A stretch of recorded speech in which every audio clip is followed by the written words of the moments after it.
जो किसी कारण से या लोग बस अयोग्य वर के साथ अपनी कन्या का विवाह कर देता है वो नरक में चला जाता है।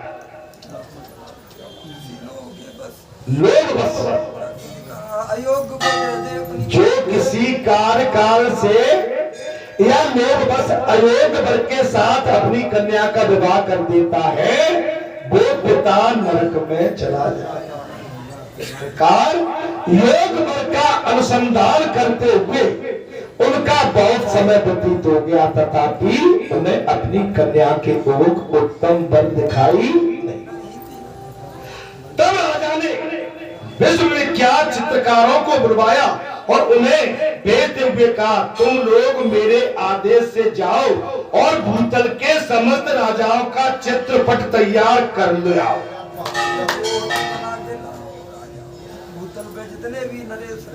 आप एक काम करिए मृत्युलोक में जाइए भूतल पर जाइए और योग पर हो महाराज उसका लेखा जोखा मेरे पास लेके आ जाओ। वे सब चित्र मेरी पुत्री को दिखाओ जिससे वो उन्हीं में से किसी अभिष्ट पति का चुनाव स्वयं कर ले। इससे मुझे दोष नहीं लगेगा। राजा का ये वचन सुनकर सब चित्रकार पृथ्वी पर रहने वाले संपूर्ण राजाओं के घर गए जो राजा तरुण रूप उदारता आदि गुणों से युक्त एवं योग्य थे। उन सबका चित्र बनाकर ले आई और उन सब चित्रों को क्रमशः उन्होंने रत्नावली के आगे रखकर दिखाया। रत्नावती के आगे दिखाया। रत्नावती उन सब चित्रों में राजा ब्रह्मपुर को पसंद किया।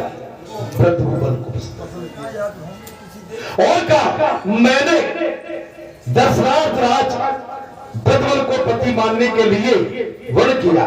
यह सुनकर अनाथ नरेश बहुत प्रसन्न हो गए।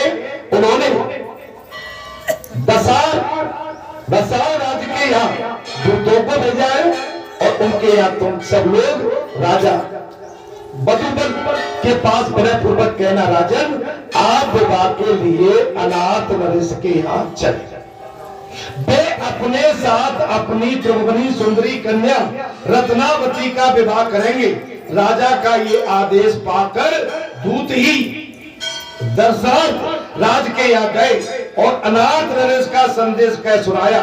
सुनकर राजा ब्रह्मबल को बड़ी प्रसन्नता हुई है और उन्होंने अपनी विशाल सेना ले जाकर अनाथ राजानु की ओर प्रस्थान किया है।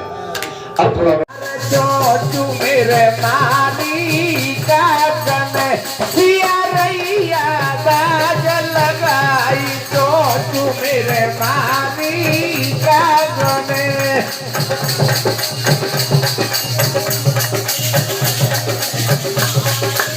स्वामी एक कागा ने अनरथ कर दिया।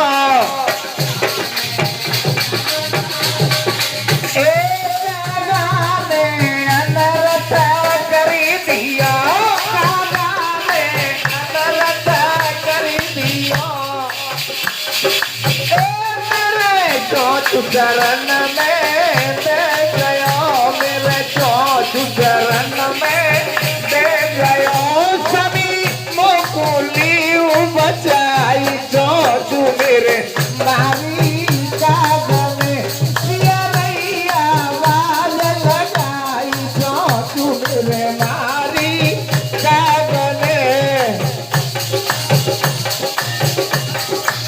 माने इनका स्थान हमारे सनातन में बहुत ऊंचा है और आज के युग में भी यही चर्चा का विषय भी बना हुआ है।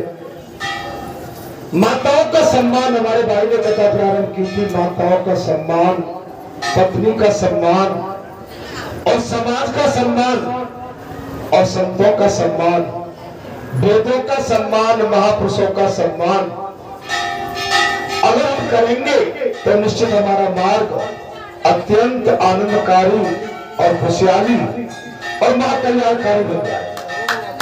हमेशा हमें इन बात का ध्यान रखना चाहिए।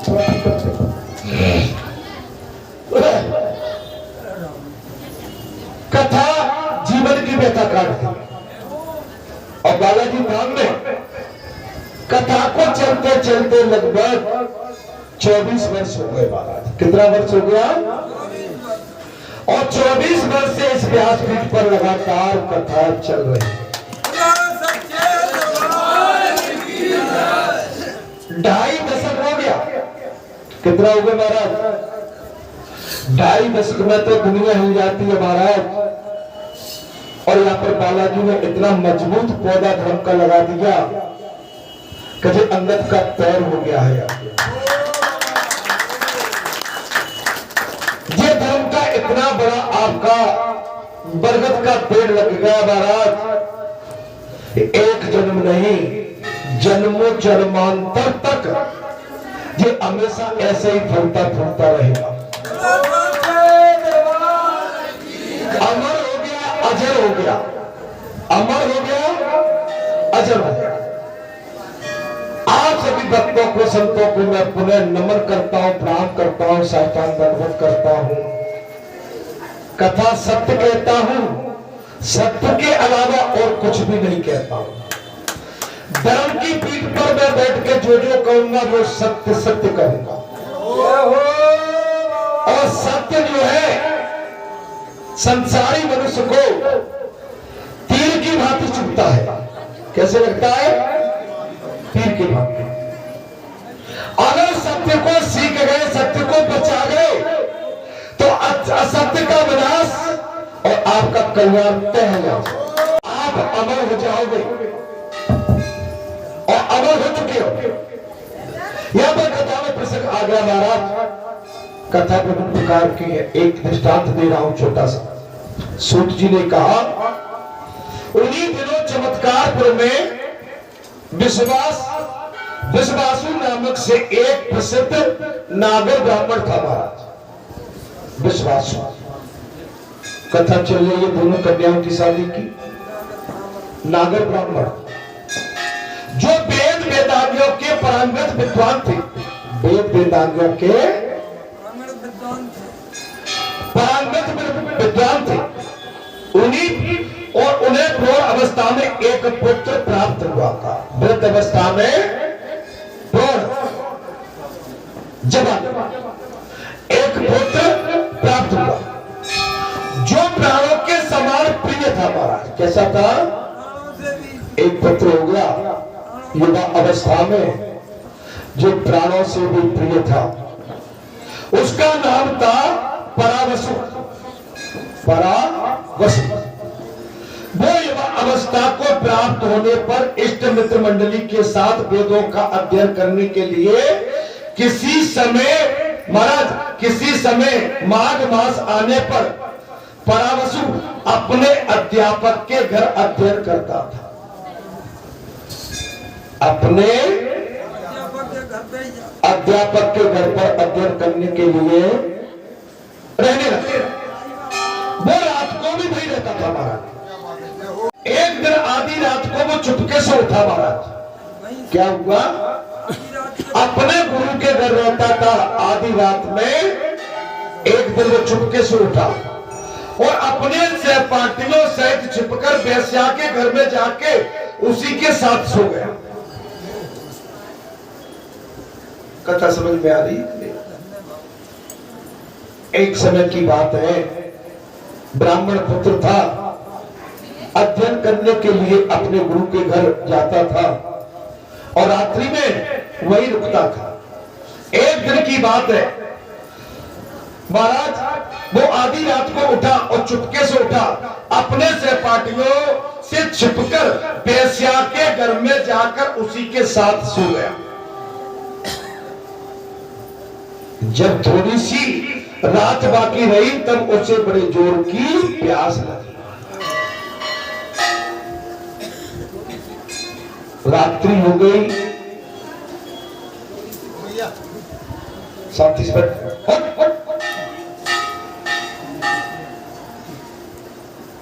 रात्रि में उसे प्यास लगी। नींद के आलस्य में उठकर उसने चार पाई के नीचे रखे हुए वेश्या के मदरा पात्र को उठा लिया। कथा में अगर तुम यहाँ बैठोगे तो ठीक नहीं है। बच्चों को इतना भी खुली छूट नहीं कि यहाँ पर मोबाइल को वो उस पर कथा सुनोगे। मैं आपसे अनुरोध कर रहा हूँ, कथा का भाव सुनो।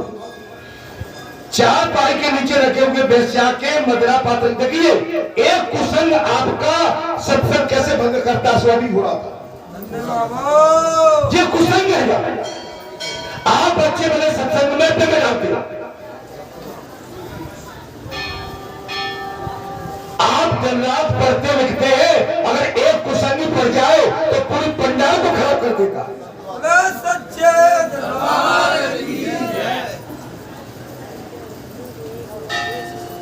और पानी के भ्रम से मदिरा का पी लिया। अच्छा, मुंह में पड़ते ही उसे मध्य का ज्ञान हो गया और उस पात्र को फेंक कर वो बहुत दुखी हो गया। पानी के भूखे में वेश्या के घर में मदिरा का पात्र रखा था और वो मदिरा का पात्र उठा के उस बालक ब्राह्मण पुत्र ने पी लिया। और जैसे ही पिया तो उसको मालूम पड़ गया कि ये मदिरा का है। मन में बड़ी घृणा उत्पन्न हुई। वो इस प्रकार पश्चाताप करने लगा, अहो मैंने नींद के आलस्य में ये कैसा अपकर्म कर जाऊं। आप कथा सुनने आए तो संसार छोड़ना पड़े, और कथा सुनने नहीं आए तो कथा में ऐसा ही बिगड़ आता है। अगर वास्तव में आप कथा सुनने आए तो अपना मोबाइल, अपना संसारी वातावरण, अपना संसार का चक्र, क्योंकि ये व्यासपीठ है भगवान की और भगवान की नजर सब पे है। अगर आपका कथा में मन नहीं लगा तो भगवान की दृष्टि आप पे लगी हुई है कि आप संसारी जीवन को लेके कथा के पंडाल में बैठे हुए। और इस बालक के साथ वही हो गया, अनजाने हो गया। मैंने नींद के आलस्य में मैं आया था ज्ञान के लिए, काय के लिए, और ज्ञान के जगह आप अज्ञान ले रहे हो। बात चल रही कि नहीं चल रही? इसलिए जहां ज्ञान लेने जाते हैं वह ज्ञान सीखना चाहिए। और ज्ञान में आपने कोई त्रुटि की तो आपके हाथ में संसार के मदिरा का पात्र लग जाएगा, आप बेहोश हो जाओगे, हलवा मिलेगा मारे और 2 दिन से गए पाए।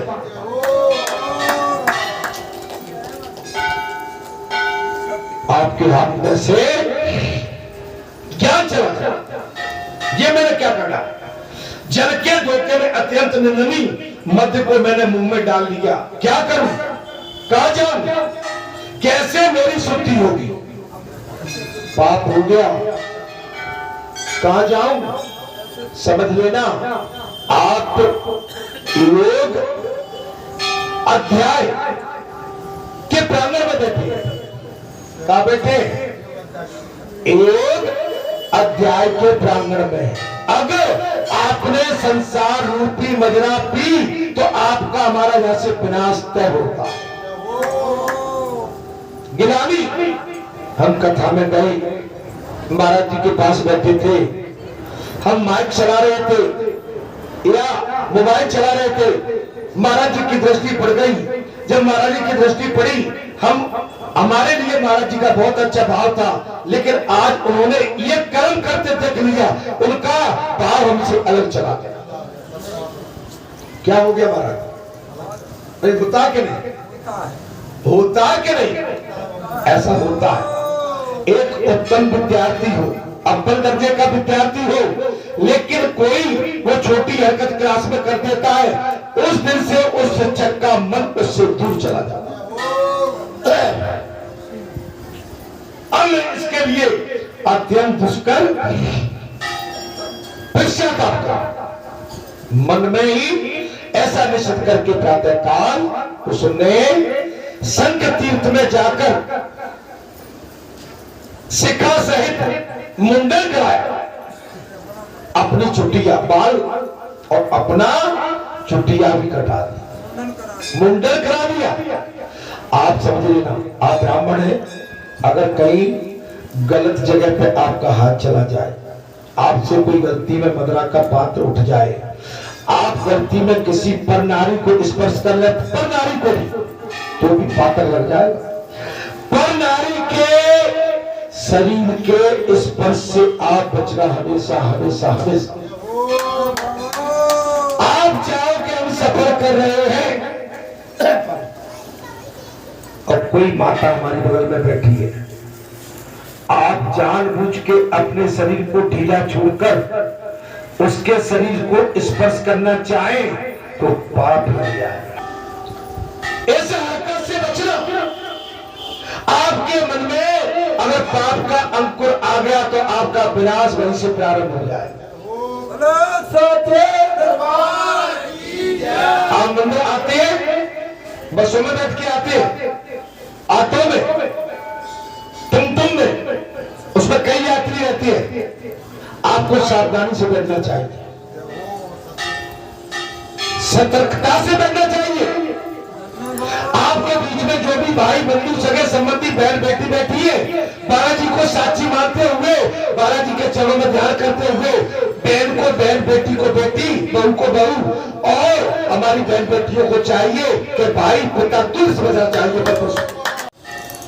अगर बालाजी के धाम में आते समय आप जिस बात से सवारी करके आए, आपके मन में अगर पाप की वृत्ति आ गई तो आपका व्रत खंडित नहीं होगा।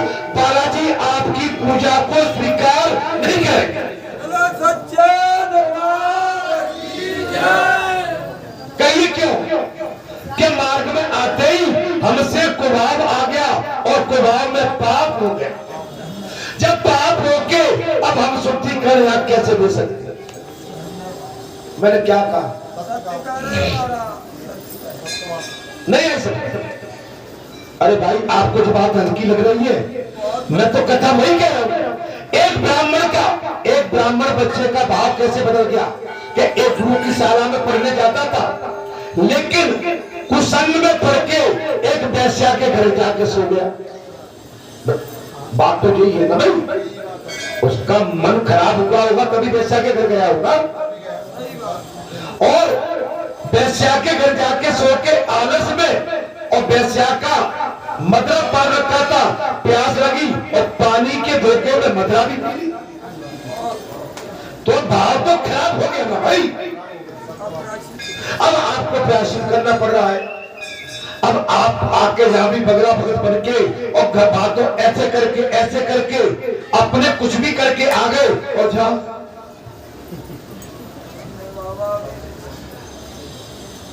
ये पाखंड है। अरे महाराज ने झूठ नहीं बोला।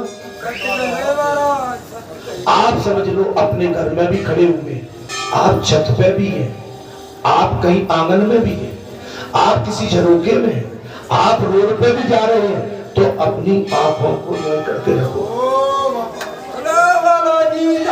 अगर आपने कहीं महाराज पाप होते हुए और पाप दृष्टि से देख भी लिया तो आप संत कहलाने लायक नहीं हो।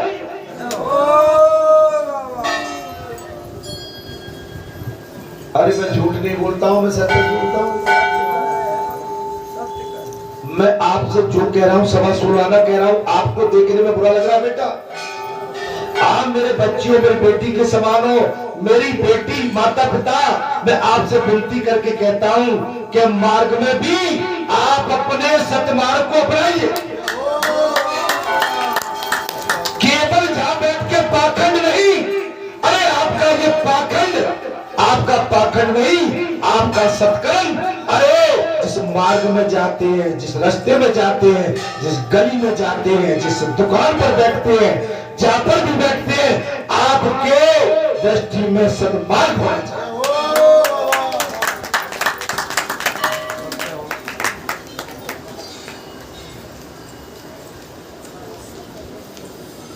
ऐसा निश्चित कर लिया।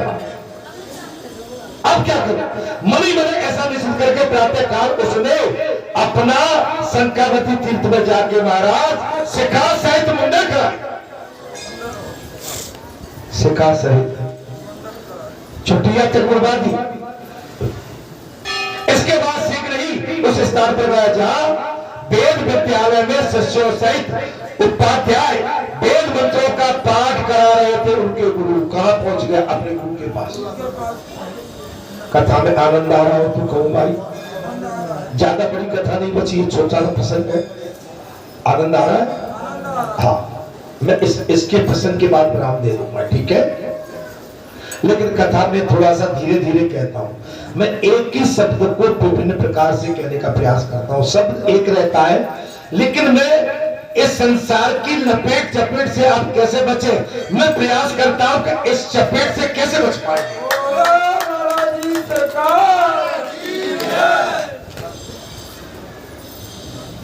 वो ब्राह्मण पुत्र अपने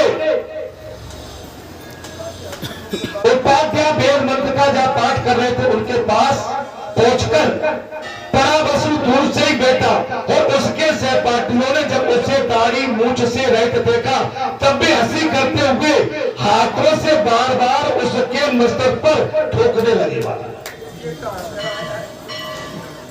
उसके मित्र उसकी हंसी उड़ा रहे। क्या कर लिया उसने? मुंडन करा लिया, चुटिया भी कटा ली और मूंछ भी मुड़वा ली। बिल्कुल सलपट घुटपट मिला और उसके बालपन के सखा उसकी हंसी करते हुए हाथों में बार बार उसके मस्तक पर ठोकने लगे, अपना हाथ ठोक रहे। उपाध्याय जब गुरु ने उसे इस दशा में देखा, आदरपूर्वक पूछा, वत्स तुम ऐसे क्यों हुए? जी क्या हो गया? हे बालक, ये तुमने क्या करना? आओ मेरे घर में बताओ, किसने तुम्हारा अपमान किया? ये तुम्हारी दाढ़ी मूंछ, ये प्लेन क्लीन चिट किसने कर दी? Clean chit. तब बोला, बोले गुरुदेव, अब मैं आपकी सेवा के योग्य नहीं रहा। आपकी बात लग गई कि नहीं लगी? हनुमान जी के पास आप जो ऊधम मचा के रास्ते में आओगे, जरा गहराई से सोचो मेरी बात। मैं बात पहले बोल देता हूँ, बात बाद में निकलती। पुजारी जी बस में बैठ के आएंगे, हमारे बगल में दाएं बाएं कोई बैठा हो, और हम तो संसारी मनुष्य हैं।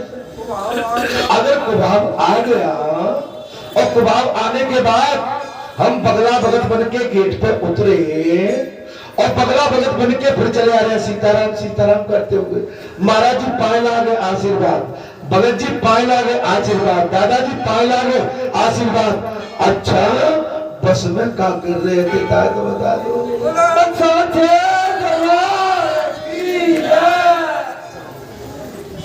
भैया अरे लल्ला सिवन पे आई भाई बैठी है, ऐसे ही मत करो।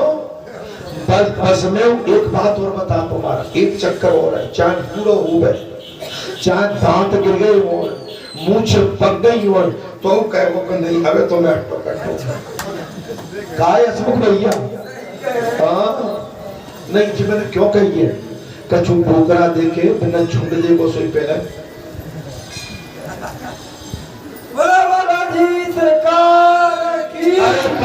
अरे खेती झरी झराई खेती, खिचड़ी पक रही है, अब गाय को जामे जो है कारे कारे बाल उगाती हो, पक गई है अब तो खिचड़ी बची है महाराज। दानो नाने काय खिचड़ी काय भैया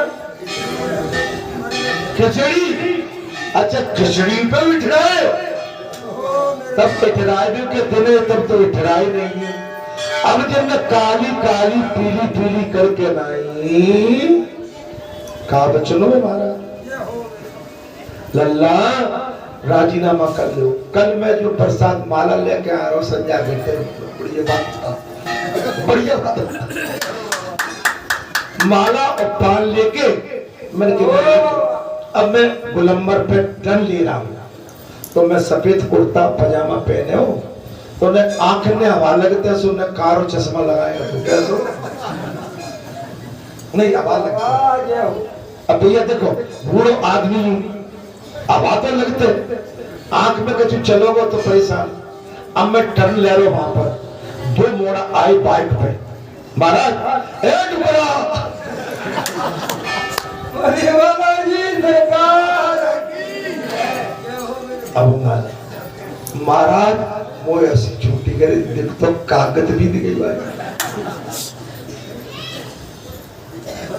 अब जाओ में शर्माने की क्या बात है, कोई टुकड़ा है क्या? जब भी दो बच्चन ने कह दी वो टुकड़ा, तो तुम इसको जुटा सकते हो क्या? कल बहन बेटी ने तुमसे बाबा दादा पुरखा, तो तुम कहा अब काय के काजे पीने पीले कर रहे हो भाई। फिर खत्म है मेरे भैया, सब्जी पकी पकाई ठाड़ी है और ज्यादा फ्रिज में नहीं धरी तो भैया जा में बदबू आने लगते जा, तो थोड़ा सा जब बना के रखो तो आगे बात चल जाएगी। बोलो सिया तेरा। तो जितने मैंने हंसावे के कार्य बात कह दी महाराज। अब आपको लग रहा है कि वो बनावटी जब मुंह से टुकड़ा गई तो मैं बहुत देर तक सोचता रहा यार चक्कर। अबे तक तो मैंने कही कि मैं बाबा जो टुकड़ा तो बाबा से ऊपर बोल मैंने अवेनो जो बाबा बाबा तो ठीक है थी, आप तो जो बहु बेटी कर दीजिए टुकड़ा तो समझना नहीं। तो मुझे बड़ा आनंद आया। क्या है भाई?